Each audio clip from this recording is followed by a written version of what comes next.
지난주에 공지드린 바와 같이 그 부활절을 맞이하여 사슴특강을 3월 12일, 3월 19일 2회 실시하기로 했습니다. 오늘은 그 첫째 날로서 허규 비네딕토 신부님을 모셨습니다. 신부님께서는 서울대교구 소속으로 1999년 화제서품을 받으셨으며 이태리 로마 성서대학 성서학 석사학위를, 독일 뮌헨대학 성서학 박사학위를 받으셨습니다. 현재 가톨릭대학교 신학대학교에서 성서신학을 가르치고 계십니다. 오늘 강의 주제는 신약 성경과 기도입니다. 사랑의 박수로 신부님을 환영해 주시기 바랍니다.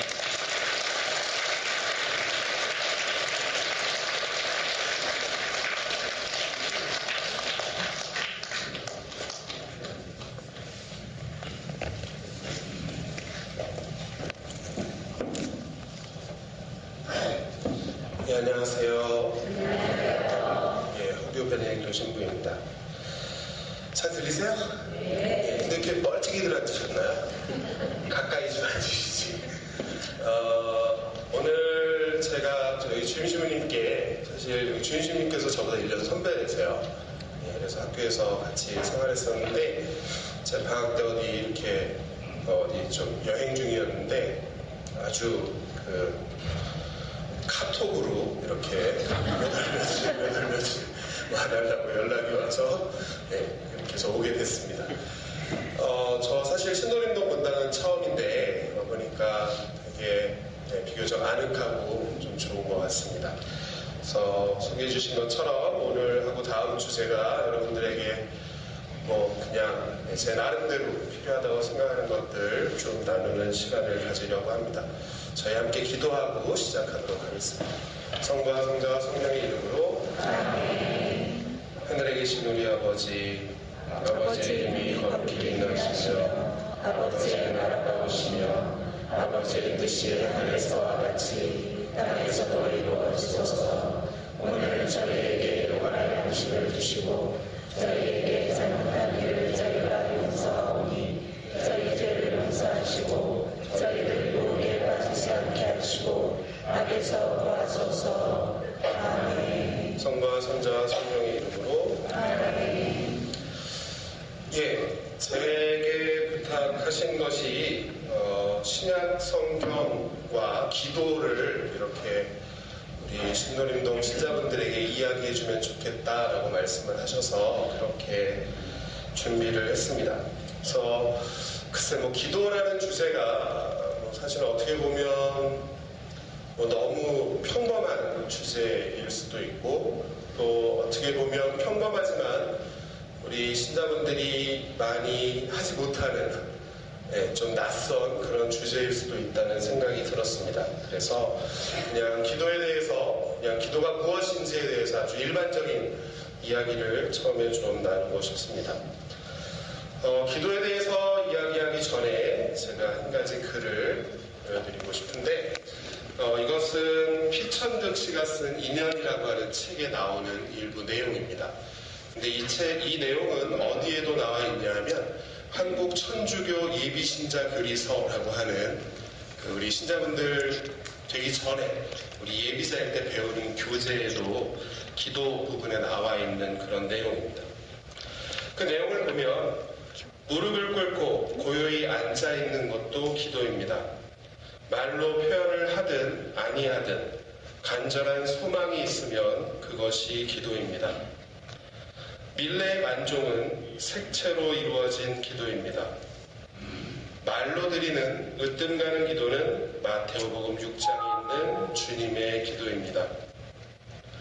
어찌 부자가 되게 해주십시오 하는 기도를 드릴 수 있겠습니까? 라는 내용입니다. 이 얘기 들으시고 좀 이렇게 양심의 가책을 느끼시나요? 아니면 뿌듯하신가요? 사람마다 좀 다를 수 있겠죠. 물론 이것은 그냥 이 한 작가의 개인적인 마음이 담겨있는 그런 내용이지만 그래도 우리가 한 번쯤 생각해 볼 만한 그런 내용인 것 같아서 소개를 시켜드렸습니다. 이 글을 보다가 이것이 밀레의 만종이라고 하는 그런 그림인데 이 피천득 시인은 이것을 색채로 이루어진 기도라고 표현을 했습니다. 그래서 뭐 다들 아시는 그림이지만 그냥 한번 살펴보시면 좋겠다 싶어서 가지고 왔습니다. 자, 우선 기도는 예비신자 교리서에 보면 이렇게 적혀져 있습니다. 기도는 우리가 하느님과 나누는 직접적인 대화이다. 그리고 기도는 그리스도인 생활의 중심이 되는 활동이다. 또 기도는 신자들의 표시, 즉 신자라는 것을 나타내는 그런 표지이다 라고 그렇게 이야기가 되어 있습니다.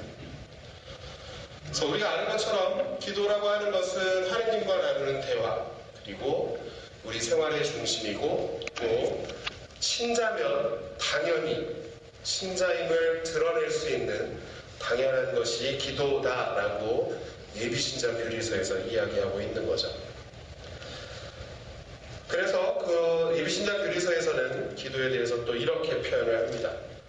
우리는 기도로 하느님을 흠숭하고 하느님께 감사드리며 용서를 청하고 필요한 은총을 구하며 하느님께 사랑을 드리는 것이 우리가 할 수 있는 좋은 기도이고 우리가 할 수 있는 일이다 라고 설명을 해놓고 있습니다. 좀 낯서신가요, 이 내용이? 예. 하여튼 뭐 보면서 저희 이렇게 나눠보도록 하겠습니다. 그리고 저는 이렇게 강의할 때 질문을 좀 자주 합니다. 예, 그래서 뭐 대답하고 싶으시면 하시고요. 하기 싫으시면 안 하셔도 상관은 없습니다. 근데 가끔은 대답하실 때까지 질문을 하긴 하니까 잘 생각하셔서 오늘 집에 가서 뭐 하실 일이 있거나 뭘 봐야 되시는 분들은 잘 감안하셔서 해주시면 되겠습니다. 자, 사실 기도가 무엇인지 모르는 사람은 없습니다. 예, 방법에 차이가 약간 있기는 하지만 기도라고 하는 것이 무엇인지 모르는 사람은 없죠. 하지만 때로는 우리가 기도를 하는 것을 좀 힘들어하거나 불편해하기는 합니다. 그래서 오늘 나누는 이야기는 그런 부분들에 대한 이야기가 될 것 같습니다. 우선 우리 기도라고 하는 것은 크게 세 가지 종류로 나누어서 이야기합니다.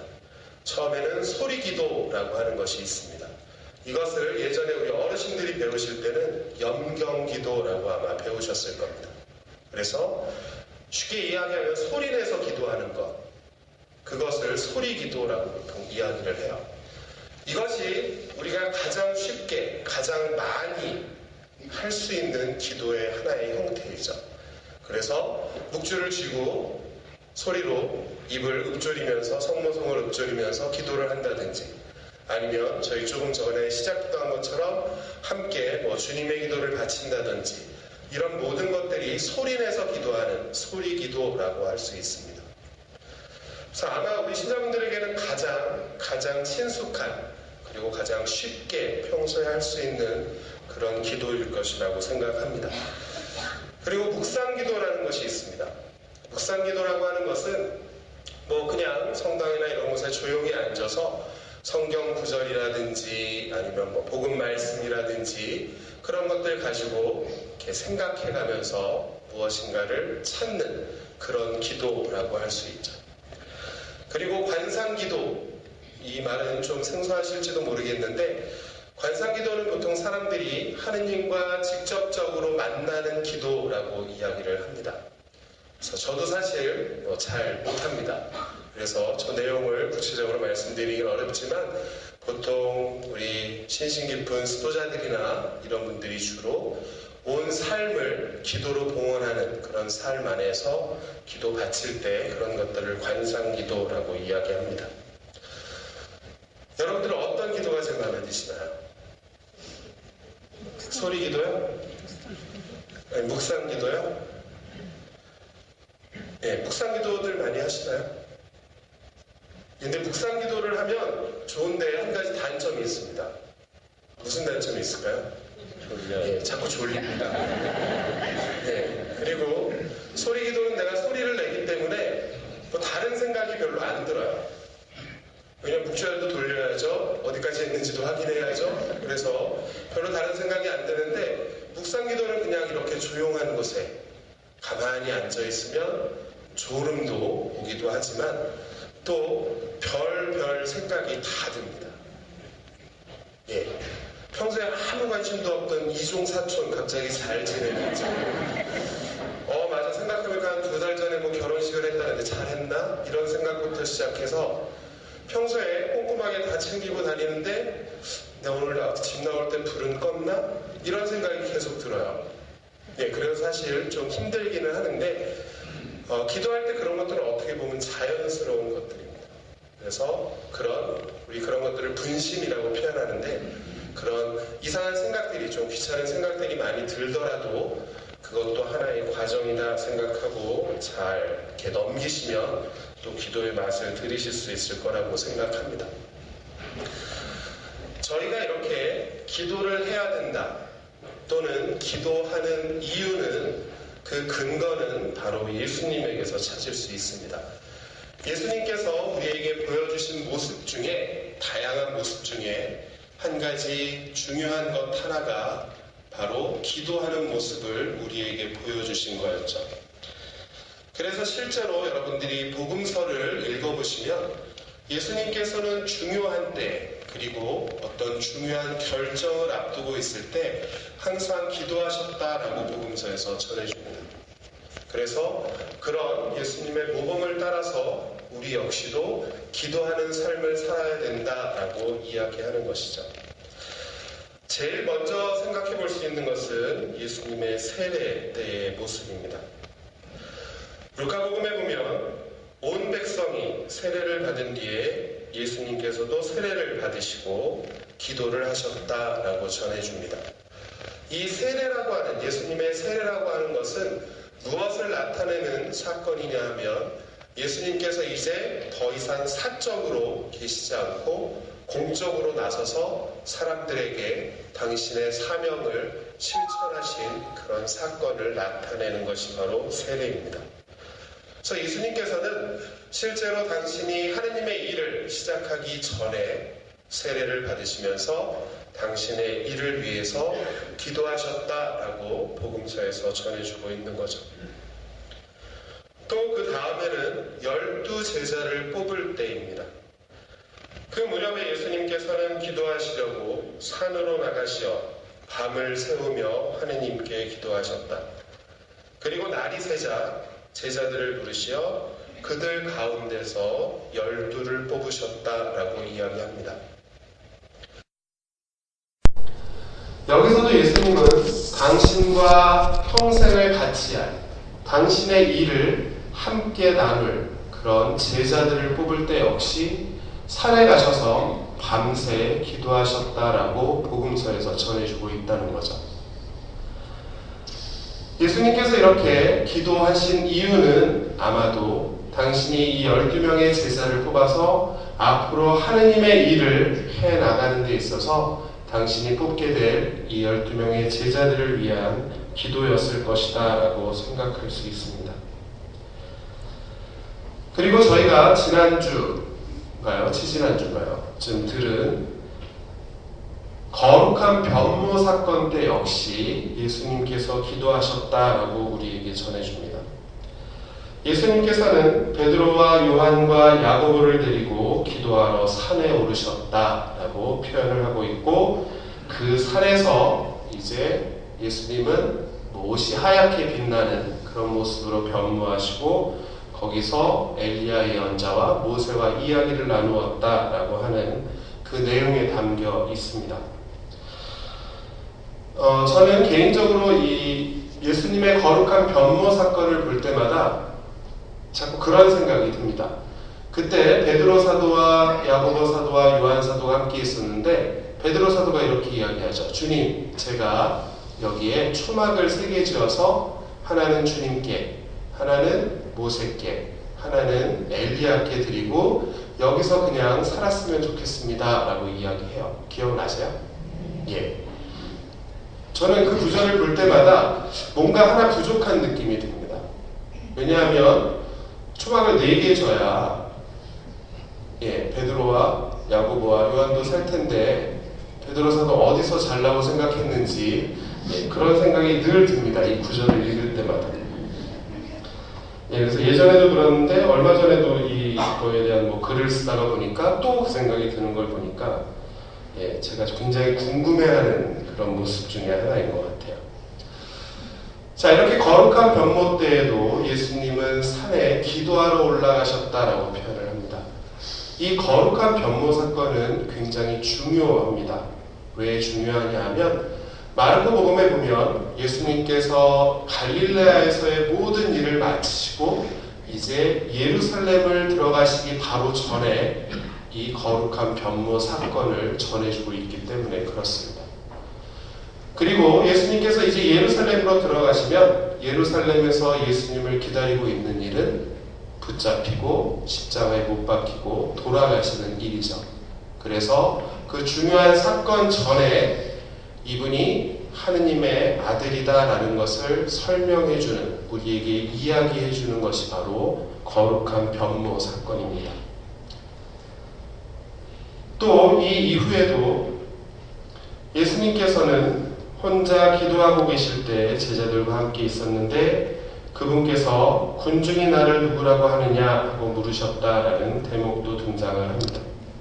그래서 여기 재미있는 것은 예수님께서 혼자 기도하고 계셨다라는 대목입니다.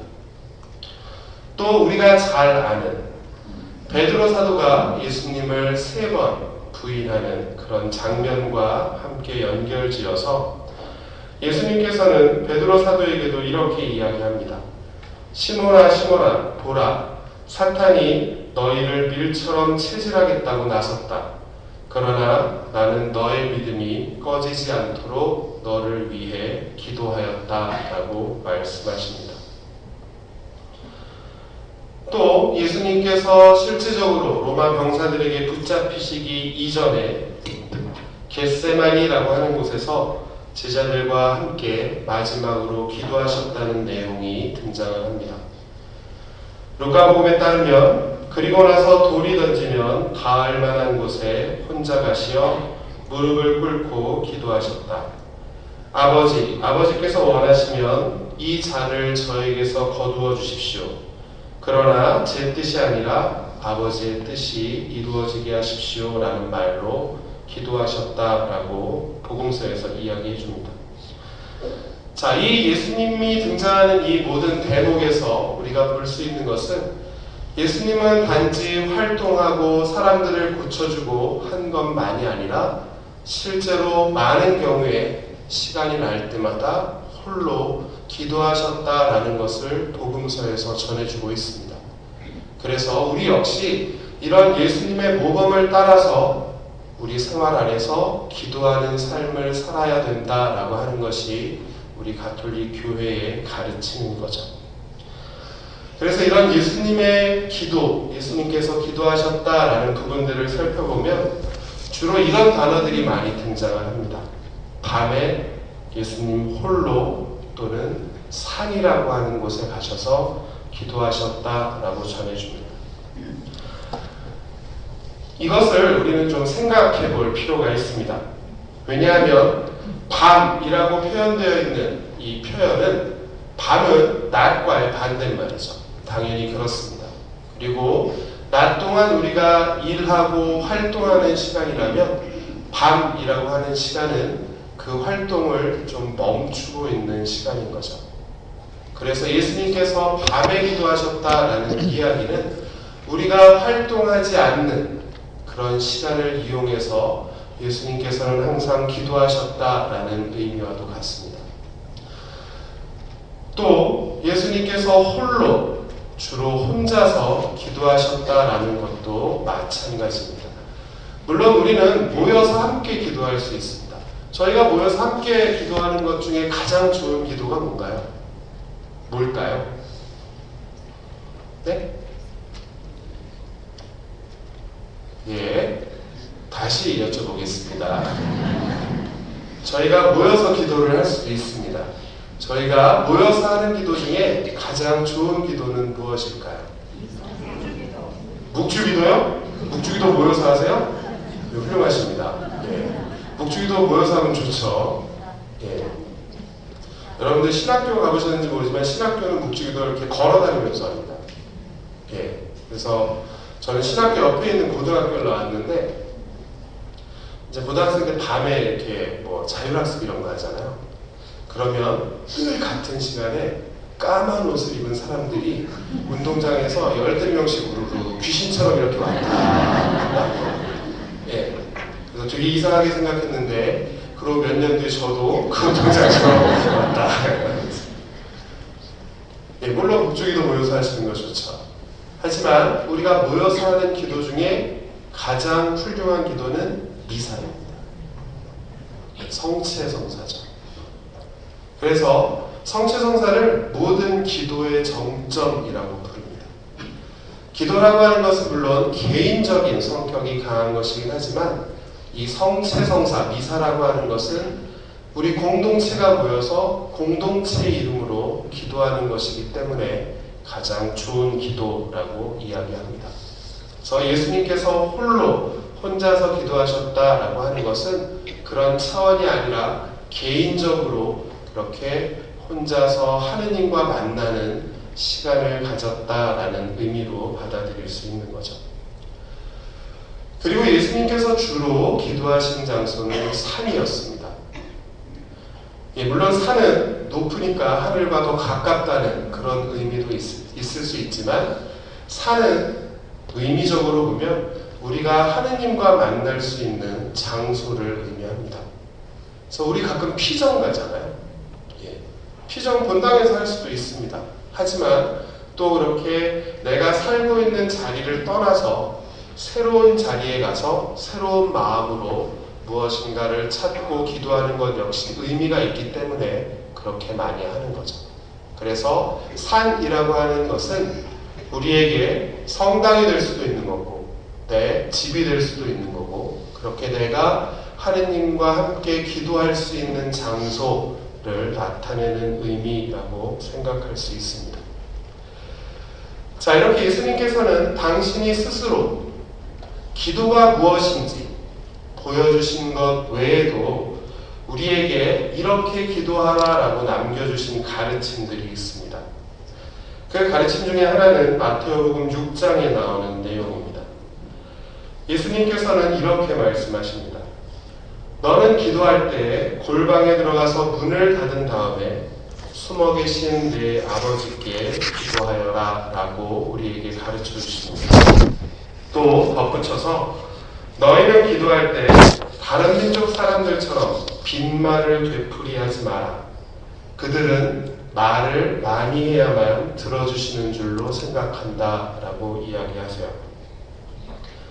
자, 이것은 무엇이냐 하면 기도를 누구에게 보이기 위해서 또는 내가 그래도 레지오 단장치 하는데 기도하는 모습을 우리 단원들에게 보여야지 이런 마음으로 하지 말라는 거죠.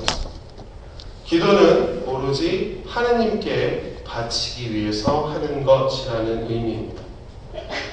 또 기도할 때 빈말을 되풀이하지 말라라고 이야기를 합니다. 근데 저는 사실 여기서 빈말 대신에 다른 표현을 쓰고 싶어요. 제가 고칠 수는 없지만 마음속으로 다른 표현을 쓰고 싶은데 저는 조건이라는 표현을 쓰고 싶습니다.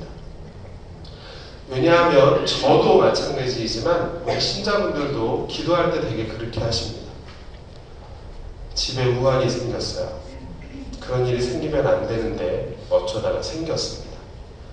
그래서 오랜만에 성당에 가서 열심히 기도해요. 성당에 앉아서 하느님, 저희 집에 이런 일이 생겼는데 이 일을 하느님이 꼭 해결해 주셔야 한다고 기도합니다. 그렇게 하면 좋은데 우리 인간적인 마음에 거기에 뭐를 붙여야 하느님이 들어주실 것 같아요. 되게 뭐 붙이세요? 제가 이번 기도만 들어주시면 앞으로 성당에 보험금 열심히 내고 매주 미사 나가고 평일 미사도 나가겠습니다. 그렇게 약속을 합니다. 기도가 들어졌나 봐요. 집에 우환이 해결이 됐습니다. 그러면 어떠세요? 모르겠습니다. 저는 신도림도 신자분들 어떠신지. 그래서 또 잘 지냈어요, 한동안. 근데 이게 웬일입니까? 또 안 좋은 일이 생겼습니다. 그러면 또 발길을 성당으로 돌립니다. 성당에 가서 기도할 때가 되면 꼭 그 생각이 나요. 아, 내가 저번에 이런 약속을 했었구나. 그러면 또 기도합니다. 하느님, 이번 일만 잘 넘기게 도와주시면 저번에 약속한 것에 덧붙여서 제가 분당에 활동도 하겠습니다. 하느님이 마음이 넓으신지 들어주셨어요. 문제가 해결이 됐습니다. 또 우리는 많은 경우에 잊어버리고 살죠.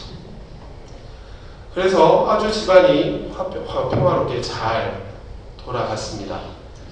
근데 우리 아들이 고3이 되었네요. 그러면 또 하느님 앞에 가서 열심히 기도합니다. 하느님, 저희 아들 좋은 대학에 합격시켜 주시면 제가 처음에 했던 약속과 두 번째 했던 약속에 더해서 제가 이런 것까지 하겠습니다. 봉사활동 다니겠습니다. 이렇게 해요. 아들이 얼떨결에 좋은 대학에 붙었습니다. 그럼 어떠세요? 예. 그 약속들을 다 하면 좋겠지만 우리 인간적인 부분들이 많아서 많은 경우에 까먹습니다. 예. 그 일이 해결이 되면 기도가 필요하지 않은 거죠. 나의 절실함이 만족이 되면 그 다음에 하느님을 찾지 않는 경우가 많습니다. 그러다가 또 무슨 문제가 생기면 우리는 또 반복해서 가서 하느님께 그 세 가지 약속에 요번에 이것까지 얹어서 하겠습니다 라고 하느님께 약속을 하는 경우가 많죠. 제가 질문 하나 드리겠습니다. 여러분이 하느님이세요? 여러분이 하느님이에요. 여러분들 이런 기도 들어주시겠어요? 안 들어주시겠어요? 네, 어떠실 것 같아요? 그래도 들어주실 것 같으세요? 그래도 안 들어주실 것 같으세요?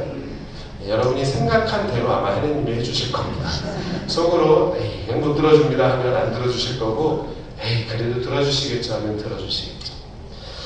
하여튼 그렇게 우리는 무엇인가를 약속하고 무엇인가를 하겠다고 해야 하느님이 들어줄 것 같은 그런 느낌이 사실 많이 듭니다. 그 이야기는 무엇이냐면 우리는 평소에 기도하지 않는다는 이야기와도 같습니다. 예. 평소에 기도하면 그런 약속들이 필요가 없는 거죠. 그냥 자연스럽게 우리 기도 안에서 하나님 제게 이런 어려움이 있는데 도와주십시오 하면 될 것을 그렇게 하지 못하는 경우에 그런 약속들이 자꾸 붙게 된다는 거죠. 왜냐하면 양심에 찔리거든요. 예, 기도 잘 안 했는데 갑자기 이거는 기도를 해야 될 것 같아요. 그래서 가서 하려니까 하나님께 좀 죄송하기도 하고 미안하기도 하니까 자꾸 그런 약속들을 이렇게 덤터기로 갖다 붙입니다. 예, 그런 게 사실은 우리 대부분의 모습이 그렇습니다.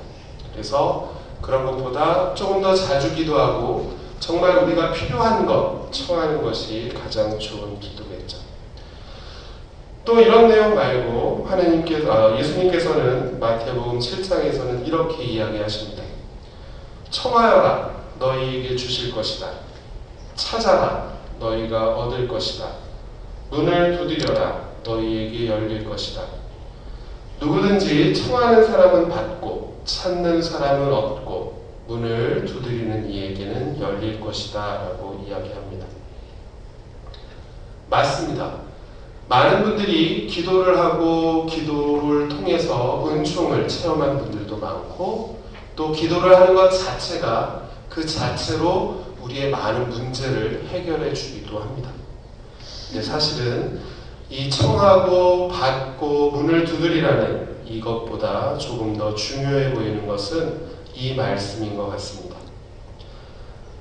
루카복음에서 예수님은 끊임없이 기도하라고 끊임없이 하느님께 청하라고 이야기합니다.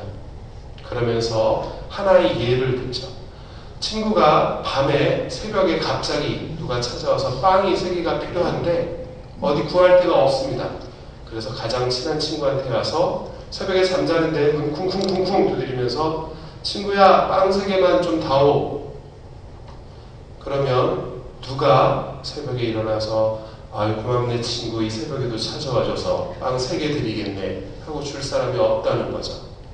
하지만 그렇게 야 나 자니까 그만 두들겨 하던 사람도 계속 두들기면 아 이 친구가 급한 일이 있나 보구나 또는 재빨리 줘서 보내야지 이런 마음이 들어서라도 빵을 내어준다고 이야기합니다.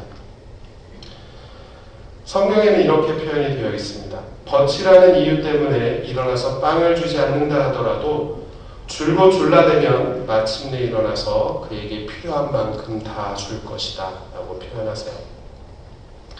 가끔 신자분들이 저는 본당에 살지 않습니다. 저는 이제 학교에서 신학생들과 살고 있는데 가끔 이렇게 강의를 가거나 어디 가서 만나는 분들이 가끔 저에게 와서 이렇게 물어보세요. 주무님, 하느님은 기도를 왜 안 들어주십니까? 이렇게 물어보세요.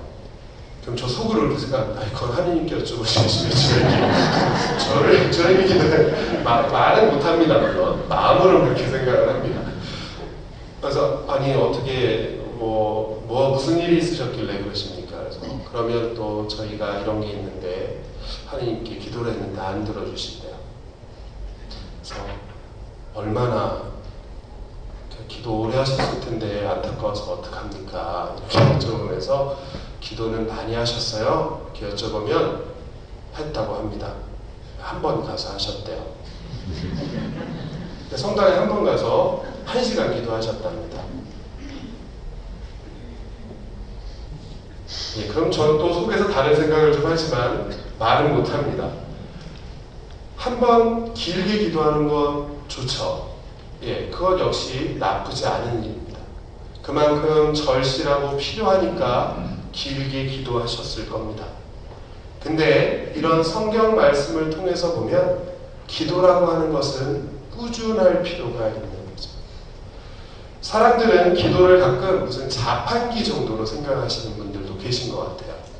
내가 필요할 때 하느님께 기도라는 것을 드리면 내가 필요한 것이 떨어지는 것으로. 물론 그것이 필요하다면 하느님께서 마련해 주시겠지만 하느님은 자판기와 같은 분은 아니죠. 그래서 우리가 꾸준히 기도할 때 그리고 내가 어떤 지향을 가지고 끊임없이 기도할 때 그 청은 분명히 들어주실 겁니다. 왜냐하면 예수님께서도 청하면 줄 것이고 받을 것이고 문이 열릴 것이다 라고 하셨기 때문에 그렇습니다. 하지만 우리에게는 좀 꾸준한 자세가 필요한 거죠. 그래서 한 번, 두 번 기도했는데 하나님이 안 들어주시네 그러고 하지 않는 것이 아니라 지속적으로 우리가 기도하는 마음으로 살아가고 또 실제로 생활 안에서 기도하는 모습을 찾는 것 그것이 가장 좋은 모습이 아닐까 생각을 합니다. 이렇게 예수님께서 우리에게 가르쳐 주신 너희가 하느님께 청할 때는 이렇게 하여라 라고 가르쳐 주신 내용을 보면 이렇습니다. 하느님께 기도하고 마음을 다해서 기도하고 그리고 꾸준히 기도하여라 라는 것으로 정리할 수 있다는 거죠. 그래서 하느님께 그리고 진심으로 그리고 꾸준히 기도한다면 분명히 그런 청원은 하느님께서 들어주실 거라고 생각합니다. 여기 제가 하느님께 기도해라 라고 써놓았습니다. 저희 하느님께 말고 다른 사람에게 기도할 수 있을까요? 없을까요? 예. 하느님께 기도하는 것이 맞습니다. 근데 우리 물론 다른 것에 기도하지는 않지만 가끔 우리가 절실한 마음이 들 때 하느님이 아닌 다른 것을 찾는 경우들이 있죠. 예를 들면 예? 예. 나오고 싶은데 차마 옆 사람이 들을까봐 얘기 못 하시겠죠? 예, 그렇습니다. 절실할 때 우리는 다른 신을 찾습니다. 또는 여러 신을 찾죠. 예, 이렇게 다 걸어놓으면 확률이 좀 높아지니까 여러 신을 찾지만 예수님께서 하시는 이야기는 하느님께 기도하라는 거예요. 다른 신에게, 다른 사람에게 기도하지 말고 오로지 하느님을 향해서 기도하는 거죠. 저희 신자분들이 참 재밌는 생각을 하실 때가 있는데, 그게 뭐냐면 사주 이런 거 보면 되나요, 안 되나요? 예? 대답 소리가 굉장히 작으시네요. 사주 이런 거 하면 안 되는 거거든요. 사주 점 보는 거 되나요, 안 되나요? 안 되죠. 궁합 되나요, 안 되나요? 예, 여기는 안 돼요라고 얘기하시네요. 왜냐하면 제가 어디 가서 그런 얘기를 들었습니다. 사주나 점은 이건 안 되는데 궁합은 된다고. 어디 밑도 끝도 없이 어느 근거에서 나왔는지 전 모르겠는데 하여튼 그렇게 생각하시는 분들도 있으십니다. 어쨌거나 우리가 절실하고 필요할 때 하느님께 기도하는 것, 이거 너무 당연한 이야기 같지만 실제로 우리는 그렇지 못한 경우들도 있다는 거죠.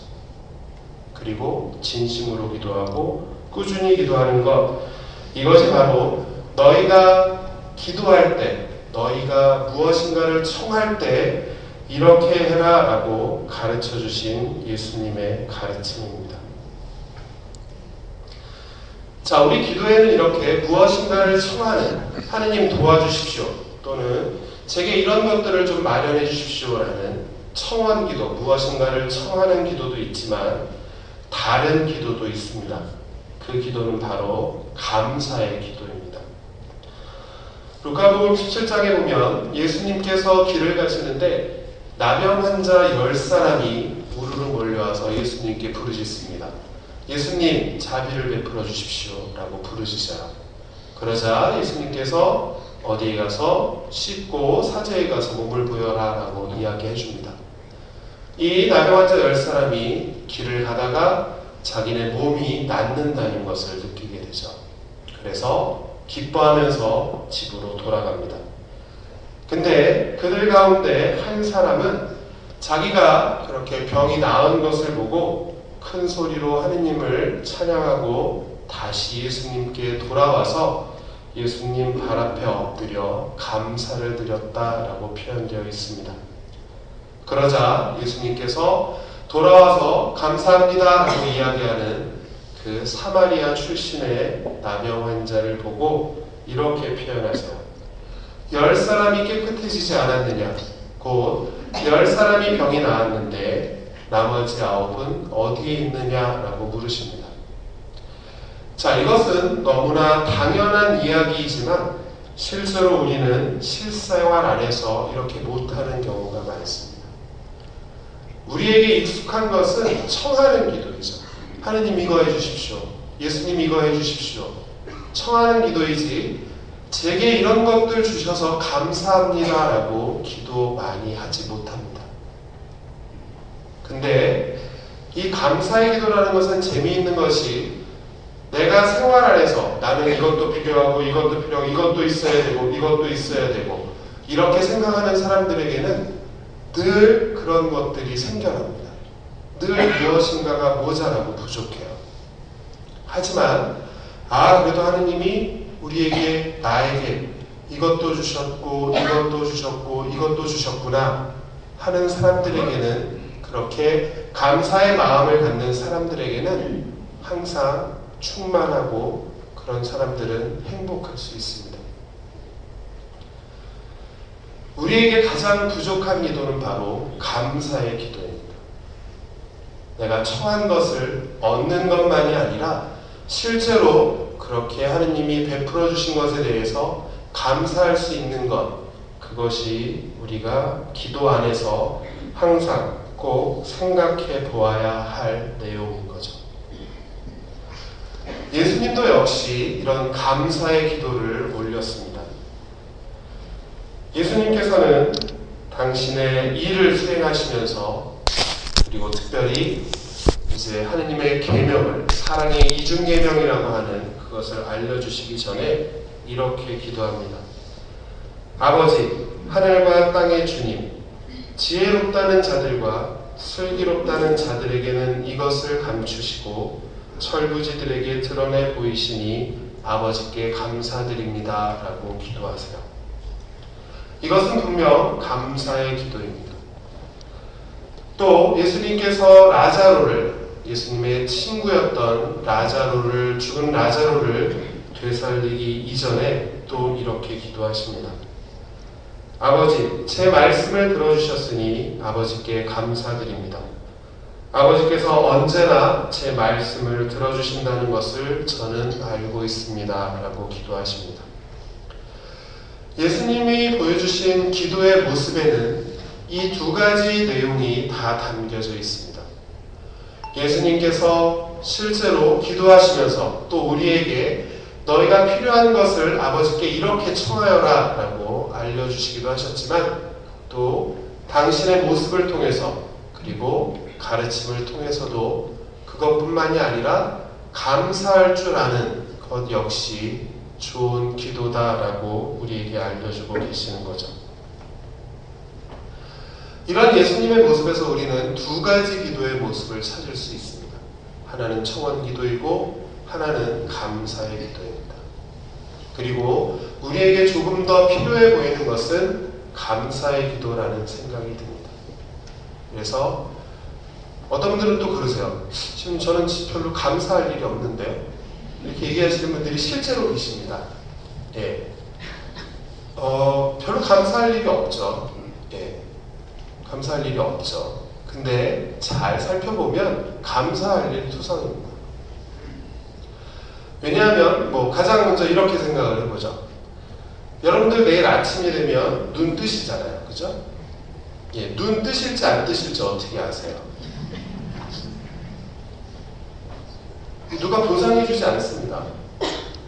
우리 성직자와 수도자들이 기도드리는 기도 중에 끝기도라는 것이 있는데 그 끝기도의 제일 마지막 마치는 기도는 주님 이 밤을 편히 쉬게 하시고 거룩한 죽음을 맞게 하소서라고 기도합니다. 매일 기도해요. 왜요? 내일 아침에 내가 눈 뜰지 안 뜰지 모르거든요.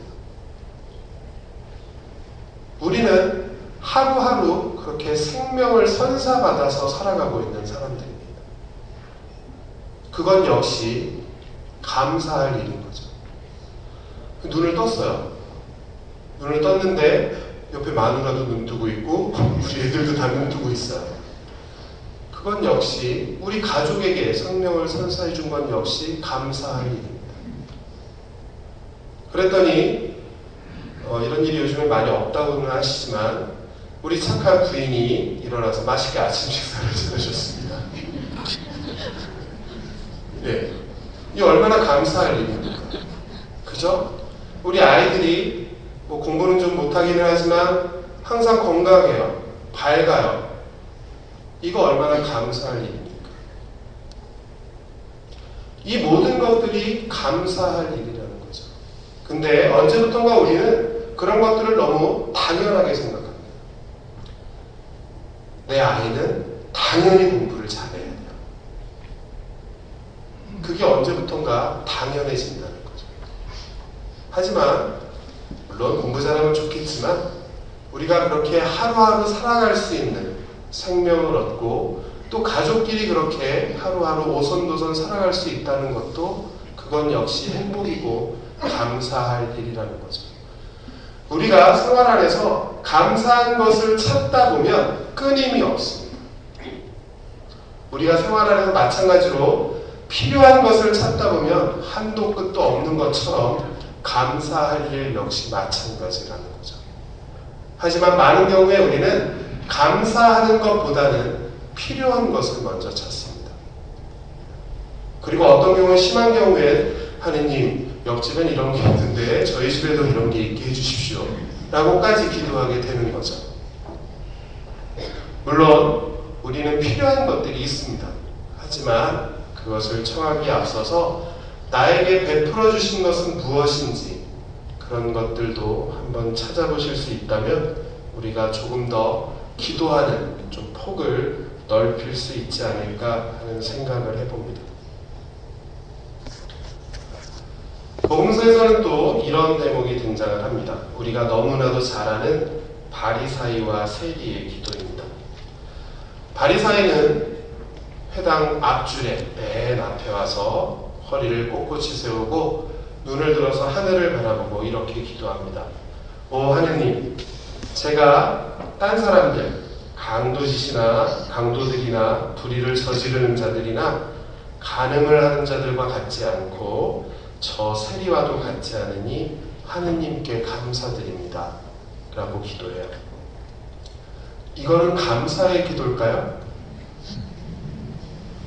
아닐까요? 여러분들이 보시기 어떠세요? 하느님께 감사드립니다 이렇게 끝나잖아요. 이거 형태로는 감사의 기도입니다. 근데 내용적으로는 별로 이렇게 뭐 감사하긴 하는데 별로 이렇게 개운치 않죠. 예, 왜냐하면 저 안에는 비교가 들어있기 때문에 그렇습니다. 이거는 이런 기도랑 똑같은 거예요. 하느님, 제가 특강을 들었는데 어느 신부님이 감사 기도 하신다고 그래서 제가 생각해보니까 감사할 일이 너무 많습니다. 저희 남편이 옆집보다는 돈도 많이 벌어오고요. 우리 애들이 옆집 애들보다 공부도 잘하고요. 그래서 저 너무 하느님께 감사드립니다. 이 좋은 기도일까요?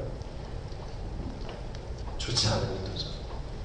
왜냐하면 기도라고 하는 것은 나와 하느님과의 관계입니다. 나와 내 옆집과의 관계가 아니라 기도는 나와 하느님과의 관계예요. 기도는 내가 필요한 것을, 내가 감사하는 것을 하느님께 바치는 것이지 누구와 비교해서 저는 되게 불행한 줄 알았는데 그래도 저 옆집에 비교하니까 너무 감사합니다 하느님. 그런 기도는 좋은 기도라고 할 수 없는 거죠. 바리사이의 기도는 그것을 이야기해 줍니다. 남보다 비교해서 내가 하느님께 받은 것을 감사하는 것, 그리고 그 사람들의 처지를 그렇게 생각하는 것, 이런 것들은 좋은 기도라고 할 수 없는 거죠. 반면에 세리는 회당에 들어오자마자 저 구석진 어두운 데 가서 머리를 조아리고 하느님, 이 죄인을 불쌍히 여겨주십시오 라고 기도합니다. 이 두 가지의 기도는 아까 처음에 말씀드린 빈말을 되풀이하거나 진심이 없이 드리거나 그런 기도의 예를 보여주는 거죠. 바리사이의 기도는 별로 진심이 담겨있지 않습니다. 왜냐하면 자기가 하느님께 감사하는 마음이 자신에게서 우러나오는 것이 아니라 내가 보니까 저 사람 저렇게 불행한데 난 다행이다. 내가 보니까 저 사람 저렇게 사는데 난 다행이다. 그래서 감사하네. 이렇게 기도하는 거죠. 이런 기도는 진심 어린 기도라고 할 수 없습니다. 하지만 세리의 기도는 굉장히 짧습니다. 하느님, 저를 불쌍히 여겨주십시오. 또는 하느님, 감사합니다. 이런 기도는 아주 짧은 기도지만 훨씬 더 진심이 느껴지고 이 사람이 무엇을 원하는지 또 무엇을 청하는지 아주 절실하게 우리가 느낄 수 있는 그런 기도다라고 생각할 수 있습니다. 그래서 저는 개인적으로 기도를 이렇게 생각을 합니다. 기도는 주님과 시간을 공유하는 것이라고 생각합니다. 결국 기도는 우리의 시간을 하느님께 봉헌한다는 의미가 담겨져 있습니다. 왜냐하면 현대의 사람들은 돈만큼 시간을 중요하게 생각하죠. 그래서 우리의 시간을 하느님께 봉헌하는 것, 나의 시간을 하느님과 함께 보내는 것, 그건 역시 기도라고 이야기할 수 있습니다. 그래서 그런 의미에서 피천득 시인이 이야기한 것처럼 그냥 무릎 꿇고 앉아있는 것 자체가 기도도 될 수 있는 거죠. 저는 몇 시간이나 기도하면서 할까요? 왜요? 어때 보이세요? 답이 없으시네요. 우리 주임 신부님 하루에 몇 시간이나 기도하셔도 되실까요? 저는 기도 굉장히 많이 합니다. 제가 자랑 한번 해볼게요. 제가 보통 12시에 자서 아침에 6시에 일어납니다. 그럼 저에게 몇 시간이 남죠? 18시간이 일어났나요? 그렇게 많이 남네요. 예, 하여튼 저희 학교 생활이 그렇기 때문에 거의 그렇게 합니다. 저는 일어나면서 기도를 합니다. 하느님, 오늘 하루 감사합니다. 이렇게 기도를 하고 시작을 해요. 그리고 잠자기 전에 하느님 오늘 하루 주셔서 감사합니다. 이렇게 기도하고 잡니다. 저는 하루에 몇 시간 기도하는 걸까요?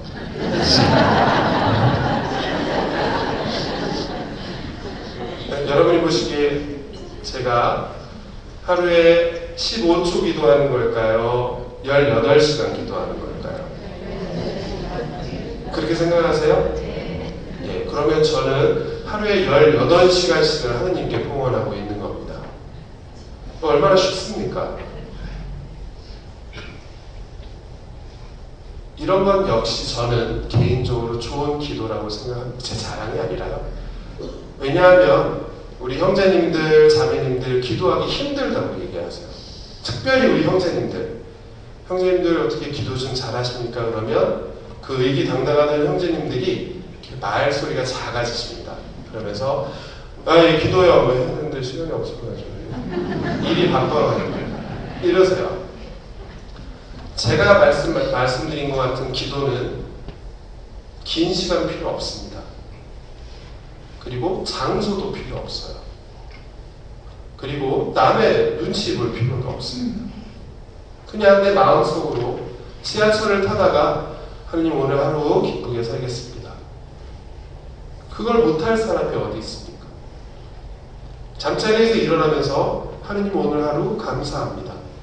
속으로 하는 그 기도 못할 사람은 없다는 거죠. 기도는 어렵지 않습니다. 단지 우리가 어렵게 생각할 뿐이죠. 기도는 하다 보면 참 쉬워집니다. 그래서 내가 하루에 10초 기도할 수 있으면 10분 기도하는 거 쉽습니다. 10분 기도하면 1시간 기도할 수 있어요. 1시간 기도하면 더 많은 기도를 할 수 있습니다. 그리고 어떻게 보면 하루 자체를 우리가 하느님과 함께 나의 시간을 하느님께 봉헌하면서 살 수 있는 거죠. 그래서 저는 항상 기도 이야기를 할 때마다 이 말씀을 드려요. 아침에 일어나실 때 그리고 주무시기 전에 아무 기도여도 좋으니까 기도하시면 좋을 것 같습니다. 아침에 일어나면서 아멘하고 일어나시든지 주무시기 전에 아멘하고 주무시든지 아멘 하는데 몇 초 걸려요? 1초도 안 걸립니다. 시간이 없어서 기도하지 못한다는 것은 핑계일 뿐이죠. 그래서 그렇게 작은 기도를 하다 보면 기도가 재미있어집니다. 그러면 좀 더 다른 기도를 할 수가 있는 거죠. 그래서 어떤 기도여도 좋으니까 하루에 주님의 기도를 바치는 것도 좋고 성모성을 바치는 것도 좋고 나는 제일 짧은 영광송이 좋다라는 영광송을 바치시는 것도 좋습니다. 그것조차도 쉽지 않으시다면 성호경 한번 하시는 것도 기도입니다. 그래서 우리가 아침에 눈을 뜨면서 하느님께 기도할 수 있고 또 저녁에 잠들면서 기도할 수 있다면 그러면 우리는 굉장히 많은 시간을 하느님과 함께 공유하는 거죠. 그리고 별거 아닌 것 같지만 그렇게 일어나고 잘 때만 기도를 해도 우리의 마음가짐은 훨씬 많이 달라집니다. 그래서 아직 기도를 쉽게 실천하지 못하는 분이 계시다면 그런 기도로부터 한번 시작해 보시면 어떨지 제안을 한번 드리고 싶습니다. 그래서 우리가 이렇게 기도할 수 있으면 우리는 하루를 조금 더 거룩하게 만들 수 있습니다. 왜냐하면 아침에 눈 떠서 하나님을 생각하고 잠자기 전에 하나님을 생각하면 하루 중에서도 우리는 여러 번 하나님을 생각할 수 있기 때문에 그렇습니다. 아주 짧은 기도이고 별거 아닌 기도이지만 그것이 우리의 생활을 조금 더 신앙인답게 만들어줄 수 있다는 거죠. 그리고 이렇게 기도하기 시작하면 결과보다는 과정을 더 많이 보게 됩니다. 이것은 무슨 말이냐? 우리는 기도할 때 내게 결과를 원해요. 다 완성된 제품을 하느님이 우리에게 주시길 원합니다. 저에게 그렇게 와서 부탁하는 분들이 많으세요. 신부님, 저희 아들이 이번에 고3인데 저희 딸이 이번에 고3인데 좋은 대학 들어가게 꼭 기도 좀 해주십시오. 이렇게 부탁을 하세요. 저 뭐라고 대답할까요? 저 뭐라고 대답할 것 같으세요? 전 참고로 나쁜 사람입니다. 그 기도가 무슨 소용이 있습니까? 공부를 열심히 해야지. 저 이렇게 대답을 합니다. 물론 불안하고 그런 마음이 하지만 우리는 결과만을 바라는 경우가 많습니다. 예를 들면 신부님, 저희 아들이, 저희 딸이 고3인데 힘드니까 힘내라고 기도해 주십시오. 그럼 제가 기도 열심히 해드릴 수 있습니다. 여러분이 하느님이세요. 어떤 기도를 더 들어주고 싶으시겠어요? 제 아들이, 제 딸이 지금 고3이라 지치고 힘든데 끝까지 힘내서 잘할 수 있게 도와주십시오. 라는 기도를 바치는 사람이 이뻐 보이시겠어요? 아니면 제 아들이 이번에 어느 대학 가게 도와주십시오. 라고 기도하는 사람이 이뻐 보이시겠어요? 대답은 안 하셔도 됩니다. 여러분이 생각하는 걸 해주시고. 많은 경우에 우리는 이런 식으로 결과만을 바란다는 거죠. 그 과정을 생각하지는 않습니다. 하느님, 제가 지금 이런 것 때문에 힘든데 제가 이거 잘 이겨나갈 수 있게 지치지 않게 도와주십시오. 그 기도는 분명히 들어주실 겁니다. 근데 나는 가만히 있으면서 이 문제가 이렇게 해결이 되게 도와주십시오. 라는 기도는 사실 어렵습니다. 그래서 우리가 하루에 조금씩이라도 기도할 수 있으면 우리는 기도하는 것 역시 배울 수 있습니다. 그래서 어떤 결과만이 아니라 이 과정 자체를 하느님과 함께 걸어갈 수 있도록 해달라고 하는 것이 가장 좋은 기도이죠. 그래서 우리가 하루의 시작과 마침을 이렇게 아무리 짧은 것이지만 기도로 시작하고 기도로 마칠 수 있다면 우리는 하루하루 하느님께서 우리에게 주시는 삶에 감사하면서 살 수 있는 거죠. 그래서 오늘 여러분들이 이제 조금 이따 끝나면 다 이렇게 집으로 가시겠지만 저 문을 나가실 때 제가 이야기한 것을 다 기억하시리라고 저는 생각하지 않습니다. 여태까지 저의 경험이 그것을 입증해 주기 때문에. 그래서 오늘 저 문을 나가실 때 또는 오늘 집에 가서 잠자리에 드실 때 그래 아까 신부가 뭐 하고 자라고 그랬는데 하고 아멘이라도 한번 하고 죽으시면 그러면 저는 더 바랄 것이 없습니다. 이제 마지막으로 여러분들과 함께 하고 싶은 기도가 있는데 이것은 최민순 신부님의 기도입니다. 저는 이 기도를 개인적으로 굉장히 이렇게 좋아합니다.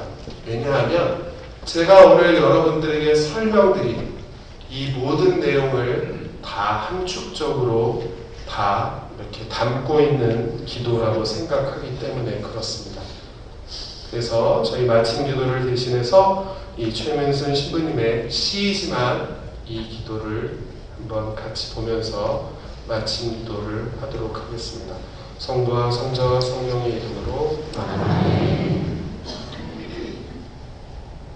주님, 오늘 나의 길에서 험한 산이 옮겨지기를 기도하지 않습니다. 다만 저에게 고갯길을 올라가도록 힘을 주소서.